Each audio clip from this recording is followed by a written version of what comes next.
மாமியார் tip number 3 இது என்ன அப்படின்னா, பூரி போடும்போது நம்ம சப்பாத்தி போடும்போது இந்த மாதிரி எண்ணெய் தடவி போட்டிருப்போம்.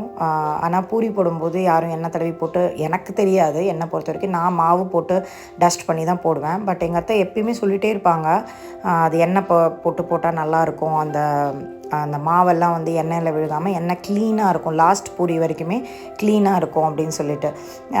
அது வந்து நான் ரீசெண்ட் டேஸில் தான் அதை ட்ரை பண்ணி பார்த்தேன். நான் ட்ரையே பண்ணலை, இப்போ தான் நான் ட்ரை பண்ணி பார்த்தேன். அந்த மாவெல்லாம் அதில் இதாகாமல் லாஸ்ட் பூரி வரைக்குமே அந்த கலர், எண்ணெயோட கலரே மாறாமல் அப்படியே இருந்துச்சு. ஏன்னா நம்ம அந்த மாவு டஸ்ட் பண்ணாததுனால மாவு கீழே போய் அந்த பிளாக் கலரில் மாறாமல் அப்படியே இருந்துச்சு. ஸோ இந்த டிப்பையும் நீங்கள் ட்ரை பண்ணி பாருங்கள். ஸோ நம்மளோட பெரியவங்க வந்து சொல்லும் போது நம்ம ஈஸியாக எடுத்துக்கிறோம் அந்த விஷயத்தை எல்லாத்தையுமே. பட் அதை நம்ம கொஞ்சம் கேர்ஃபுல்லாக லிசன் பண்ணோம் அப்படின்னா அது நம்மளோட லைஃப்க்கு வந்து ரொம்பவே யூஸ்ஃபுல்லாக இருக்கும். இதுதான் நான் தெரிஞ்சுக்கிட்ட ஒரு விஷயம்.